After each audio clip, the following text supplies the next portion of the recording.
Hello everyone, welcome to my channel. दोस्तों, आज के इस वीडियो में हम डिस्कस करेंगे इंडियन पॉलिटी का एक इम्पॉर्टेंट टॉपिक जो कि है भारत का संवैधानिक विकास यानी कि कॉन्स्टिट्यूशनल डेवलपमेंट ऑफ इंडिया।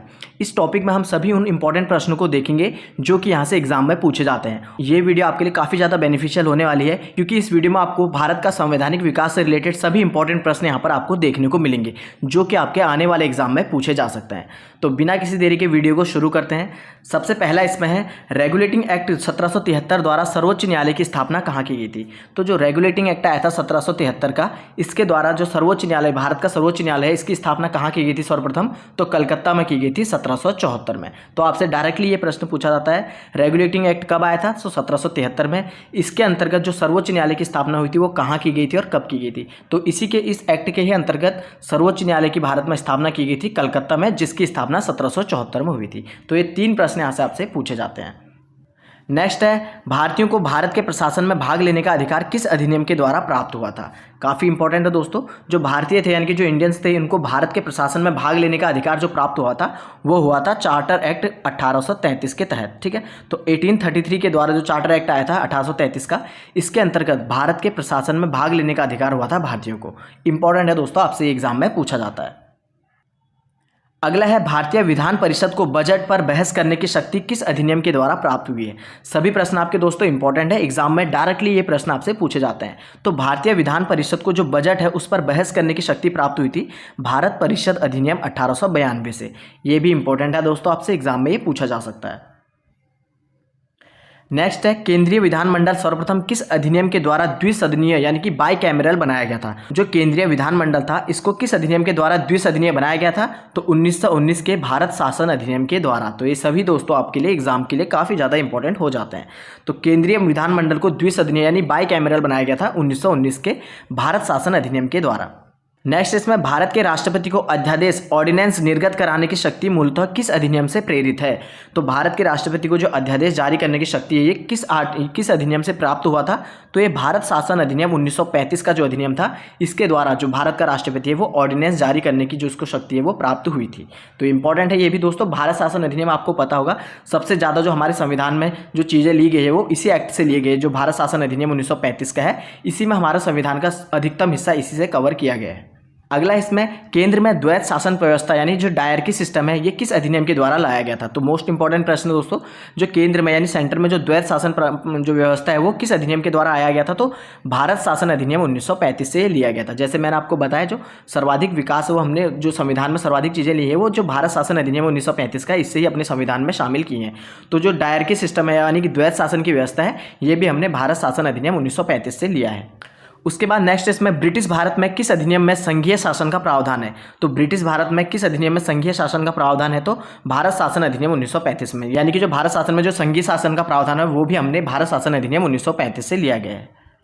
अगला है अखिल भारतीय संघ की स्थापित करने का प्रावधान किस अधिनियम में किया गया था? तो अखिल भारतीय संघ स्थापित करने का प्रावधान भी हमें भारत शासन अधिनियम 1935 से लिया गया है। तो ये सभी दोस्तों आपके एग्जाम पॉइंट ऑफ व्यू से काफ़ी ज़्यादा इंपॉर्टेंट है क्योंकि डायरेक्टली इस टाइप के प्रश्न आपसे एग्जाम में पूछे जाते हैं। उसके बाद नेक्स्ट है भारत के संविधान में केंद्र और राज्यों के मध्य किया गया शक्तियों का विभाजन भारत शासन अधिनियम 1935 पर आधारित है। अगर ये प्रश्न आता है कि केंद्र और जो राज्यों के बीच जो शक्तियों का विभाजन है वो कहाँ से हमने लिया है, किस अधिनियम के द्वारा हमने उसको अपने संविधान में शामिल किया है, तो उससे भी भारत शासन अधिनियम 1935 पर वो आधारित है। ये भी आपके लिए दोस्तों काफ़ी ज़्यादा इंपॉर्टेंट प्रश्न बन जाता है। नेक्स्ट इसमें एक निर्वाचित संविधान सभा द्वारा भारत के संविधान का निर्माण करने का प्रस्ताव किसके द्वारा दिया गया था? तो एक निर्वाचित संविधान सभा द्वारा भारत का संविधान बनाया जाएगा, इसका प्रस्ताव जो दिया गया था वो दिया गया था क्रिप्स मिशन के द्वारा। ठीक है, तो काफ़ी इंपॉर्टेंट है। निर्वाचित संविधान सभा गठित करने का जो संविधान का निर्माण करने का प्रस्ताव दिया गया था वो दिया गया था क्रिप्स मिशन के द्वारा। अगला इंपॉर्टेंट इसमें भारतीय संविधान सभा का गठन किसके अंतर्गत किया गया था? तो कैबिनेट मिशन 1946 के अंतर्गत भारतीय संविधान सभा का गठन किया गया था। इंपॉर्टेंट है दोस्तों, कैबिनेट मिशन का गठन किसके लिए किया गया था? तो संविधान सभा के गठन हेतु इसका निर्माण किया गया था। और कब किया गया था? 1946 में। अगला है कैबिनेट मिशन द्वारा प्रस्तुत योजना के अनुसार संविधान सभा में प्रांतों से प्रतिनिधियों का निर्वाचन किस अनुपात में था? यानी जो कैबिनेट मिशन के द्वारा जो संविधान सभा का गठन किया जाना था उसमें जो प्रांतों से प्रतिनिधियों का चुनाव किया जाना था वो किस आधार पर किया गया था? तो 10 लाख की जनसंख्या पर एक सदस्य को यहाँ पर चुना गया था। ठीक है, कैबिनेट मिशन जो बनाया गया था उसके तहत संविधान सभा में जो सदस्यों की जो नियुक्ति की गई थी यानी सदस्यों का जो चुनाव किया गया था वो 10 लाख की जनसंख्या पर से एक सदस्य को यहाँ पर चुना गया था संविधान सभा के गठन हेतु। काफ़ी इंपॉर्टेंट है दोस्तों, एग्जाम में ये प्रश्न आपसे पूछा जाता है। अगला इसमें है भारतीय संविधान का निर्माण करने वाली संविधान सभा के सदस्यों का चुनाव किसके द्वारा किया गया था। तो भारतीय संविधान का निर्माण जिस संविधान सभा में किया गया था उस संविधान सभा के जो सदस्य थे उनका चुनाव किसके द्वारा किया गया था। तो विभिन्न प्रांतों की विधानसभाओं के द्वारा उसका चुनाव किया गया था। जैसे हमने ऊपर देखा कि 10 लाख जनसंख्या से एक सदस्य को हमने चुना था संविधान सभा के निर्माण हेतु। ठीक है, तो ये भी आपके लिए काफ़ी ज़्यादा इंपॉर्टेंट प्रश्न यहाँ पर हो जाता है। अब इसमें देख लेते हैं हम कुछ अंतरिम सरकार जो बनाई गई थी, यानी कि संविधान सभा के गठन के लिए इससे पहले जो अंतरिम सरकार का गठन किया गया था 1946 में, उसमें कुछ जो सदस्य थे वो कौन कौन से थे उनको हम यहाँ पर देखेंगे। इंपॉर्टेंट है दोस्तों, आपसे डायरेक्टली एग्जाम में प्रश्न पूछे जाते हैं। इसमें सबसे पहले दोस्तों जवाहरलाल नेहरू ये किस विभाग के सदस्य थे या अध्यक्ष थे। तो राष्ट्रमंडल संबंधी तथा विदेशी मामलों के ये अध्यक्ष रहे थे। और उसके बाद बात करें सरदार वल्लभ भाई पटेल, ये जो थे गृह और सूचना एवं प्रसारण मंत्री रहे थे। ठीक है, तो इंपॉर्टेंट है, इस टाइप से डायरेक्टली आपसे पूछा जाता है कि जो संविधान सभा जो अंतरिम सरकार बनी थी उसके जो अलग अलग जो मंत्री थे वो किस किस विभाग से संबंधित थे या जो भी व्यक्ति थे वो किस विभाग से संबंधित थे, इससे आपसे प्रश्न पूछे जाता है। तो जवाहरलाल नेहरू इसमें राष्ट्रमंडल संबंधी तथा विदेशी मामलों के अध्यक्ष थे। सरदार वल्लभ भाई पटेल गृह सूचना और प्रसारण मंत्री थे। डॉक्टर राजेंद्र प्रसाद जो थे उस समय जो अंतरिम सरकार बनी थी खाद्य एवं कृषि के ये मंत्री थे। जॉन मथाई जो थे दोस्तों ये उद्योग और नागरिक आपूर्ति के मंत्री थे। इस टाइप से आपसे प्रश्न पूछे जाते हैं। उसके बाद जो जगजीवन राम है ये श्रम मंत्री थे। ठीक है, जगजीवन राम जो थे ये श्रम मंत्री थे। सरदार बलदेव सिंह ये किस विभाग के मंत्री थे। तो ये रक्षा मंत्री इनको बनाया गया था अंतरिम सरकार में। लियाकत अली खां को इनको वित्त मंत्री यहाँ पर बनाया गया था, तो ये भी इंपॉर्टेंट है।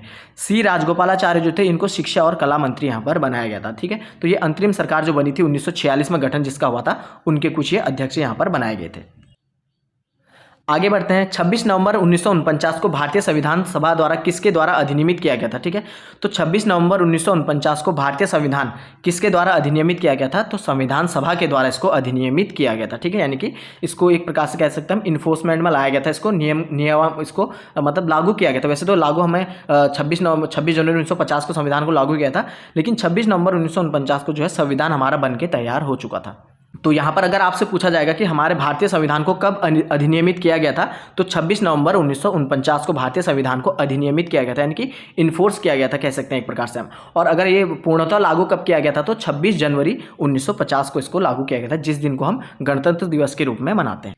नेक्स्ट इसमें जनगण मन को भारत के राष्ट्रगान के रूप में कब अपनाया गया था। तो जनगण मन जो हमारा राष्ट्रगान है इसको अपनाया गया था 24 जनवरी 1950 को। ठीक है, यानी 26 जनवरी से 2 दिन पहले हमने राष्ट्रगान को अपनाया था।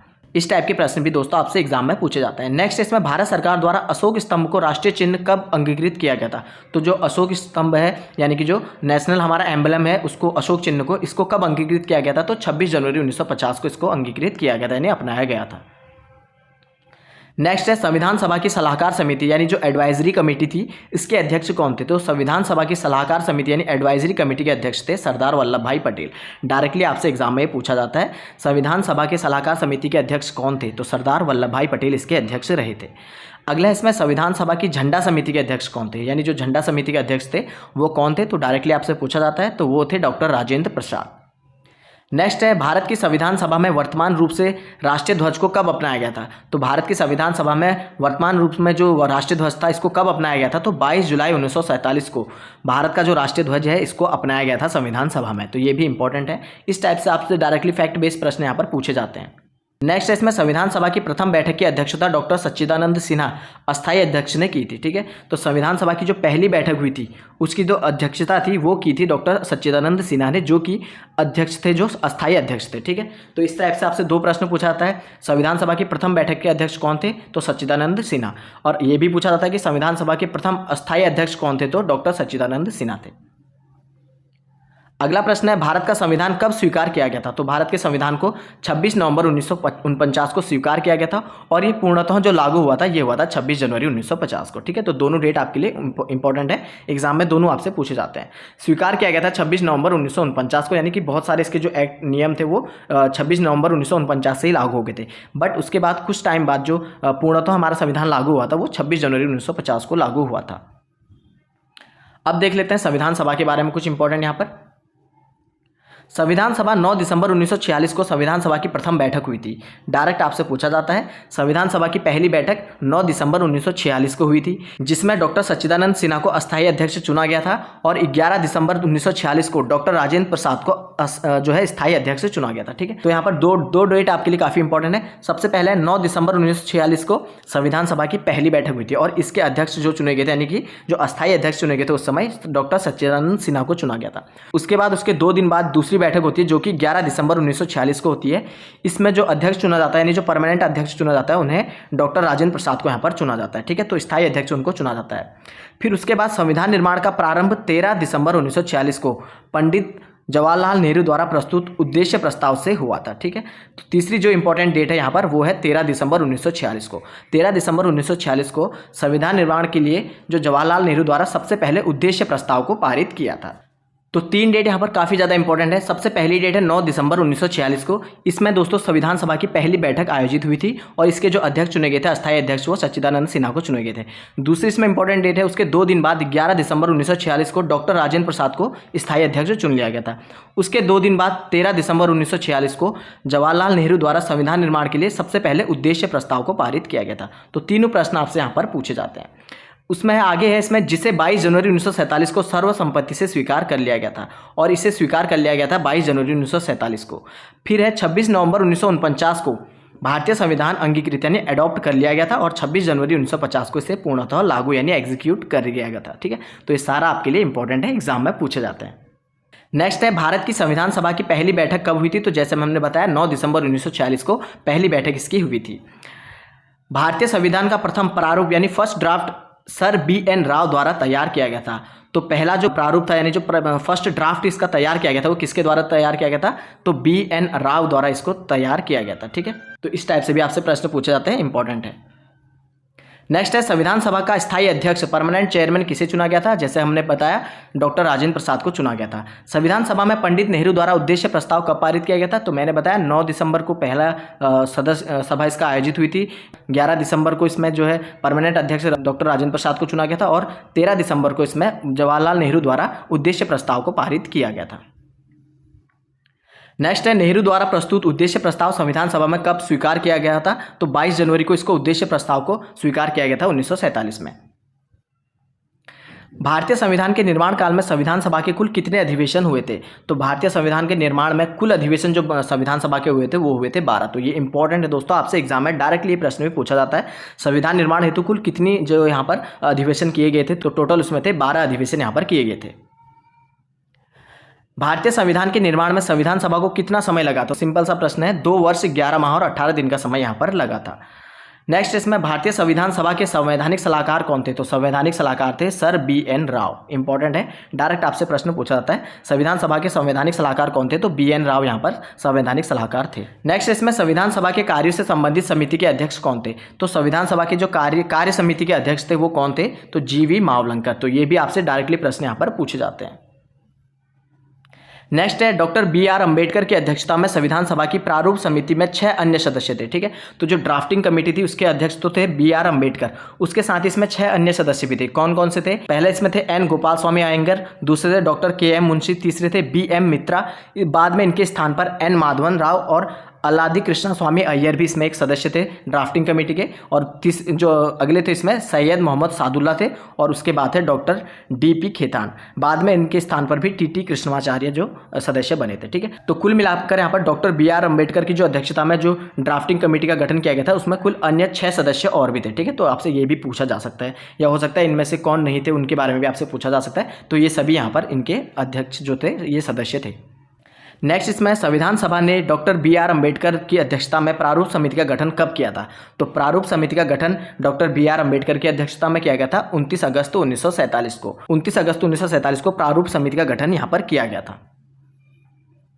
डॉक्टर बी आर अम्बेडकर का संविधान सभा में निर्वाचन किस प्रेसिडेंसी से हुआ था? ठीक है, तो अम्बेडकर जी का जो संविधान सभा में निर्वाचन हुआ था वो किस प्रेसिडेंसी से हुआ था? तो बम्बई प्रेसिडेंसी से उनका निर्वाचन यहाँ पर हुआ था। ठीक है, तो डायरेक्टली आपसे ये प्रश्न पूछा जाता है, बी आर अम्बेडकर किस प्रेसिडेंसी से संबंधित थे? तो बम्बई प्रेसिडेंसी से। और पहले थे बंगाल प्रेसिडेंसी से चुने गए थे 1946 से 47 तक। ठीक है, तो 1946 से 47 में ये चुने गए थे तो बंगाल प्रेसिडेंसी से, और बाद में चुने गए थे बम्बई प्रेसिडेंसी से। तो दोनों आपसे पूछा जा सकता है। अब यहाँ पर कुछ प्रमुख समितियां और उनके अध्यक्ष हैं, उनको भी हम यहाँ पर देख लेते हैं। कौन कौन से संविधान के समय में जो समितियां बनाई गई थी और उनके अध्यक्ष कौन थे, काफी इंपॉर्टेंट है दोस्तों, यहाँ पर से भी आपसे प्रश्न पूछे जाते हैं। तो जो संघ शक्ति की समिति थी उसके जो अध्यक्ष थे वो कौन थे? तो पंडित जवाहरलाल नेहरू थे। ठीक है, यानी कि जो संघ से कह सकते हैं मेरे पास सेंटर में सबसे पहले जो पावर थी वो पंडित नेहरू के पास ही थी। तो संघ में जो शक्ति समिति के अध्यक्ष थे वो जवाहरलाल नेहरू थे। संघीय संविधान समिति के अध्यक्ष, संघ और संघीय से रिलेटेड जो भी चीजें होंगी वो पंडित जवाहरलाल नेहरू से ही संबंधित होंगी। ठीक है, तो संघीय संविधान समिति के अध्यक्ष थे जवाहरलाल नेहरू। ठीक है, उसके बाद है प्रांतीय संविधान समिति के अध्यक्ष। अब प्रांतों से रिलेटेड आपको पता होगा सरदार वल्लभ भाई पटेल ने जो है सभी जो रियासतें थी भारत में उनको एकत्रित किया था, सभी प्रांतों को इकट्ठा किया था। तो प्रांतीय संविधान समिति के अध्यक्ष कौन थे? तो वल्लभ भाई पटेल यहाँ पर थे।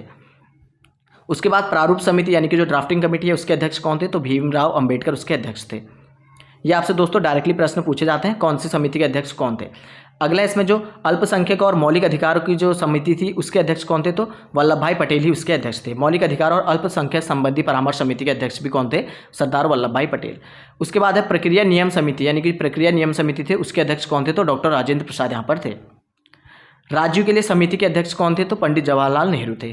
और संचालन समिति के अध्यक्ष कौन थे? तो डॉक्टर राजेंद्र प्रसाद भी यहाँ पर थे। ठीक है, तो ये सभी इंपॉर्टेंट है, आपसे एग्जाम में ये पूछे जाते हैं। नेक्स्ट है संविधान सभा के कार्यों से संबंधित समिति के अध्यक्ष कौन थे? तो संविधान सभा के जो कार्यों से संबंधित यानी कार्य समिति के अध्यक्ष से जी.वी. मावलंकर थे। ठीक है, तो ये भी इंपॉर्टेंट है, डायरेक्टली आपसे पूछा जाता है। उसके बाद दोस्तों एक इंपॉर्टेंट पॉइंट ये भी है कि जो भारत का संविधान था वो किन भाषाओं में लिखा गया था? तो भारत का संविधान है वो 2 भाषाओं में लिखा गया था, हिंदी और इंग्लिश में। ठीक है, हिंदी और अंग्रेजी में इसको लिखा गया था। तो इन 2 भाषाओं में संविधान को लिखा गया था। तो इस टाइप से भी आपसे प्रश्न पूछा जा सकता है कि जो भारत का संविधान था वो किन भाषाओं में लिखा गया था? तो हिंदी और इंग्लिश में इसको लिखा गया था। ठीक है, तो ये सभी इसमें इंपॉर्टेंट प्रश्न यहाँ से पूछे जाते हैं। तो ये तो दोस्तों भारतीय संविधान से रिलेटेड, संविधान का जो विकास है इससे रिलेटेड कुछ इंपॉर्टेंट प्रश्न जो कि आपके एग्जाम में पूछे जाते हैं। ठीक है, तो दोस्तों आने वाली वीडियो में हम पॉलिटी के सभी इंपॉर्टेंट टॉपिक को हम इंपॉर्टेंट जो भी इसके टॉपिक्स हैं उनको हम क्वेश्चन फॉर्म में यहाँ पर कवर करेंगे सभी। उसके बाद दोस्तों इकोनॉमी का पोर्शन है उससे भी रिलेटेड जो भी इंपॉर्टेंट प्रश्न पूछे जाते हैं, जो भी इंपॉर्टेंट टॉपिक है उनको भी हम यहाँ पर कवर करेंगे। साथ ही दोस्तों हम हिस्ट्री, इकोनॉमी और पॉलिटी के और जो ज्योग्राफी के रिलेटेड जो भी इंपॉर्टेंट प्रश्न पूछे जाते हैं उन सबको हम इस वीडियो में,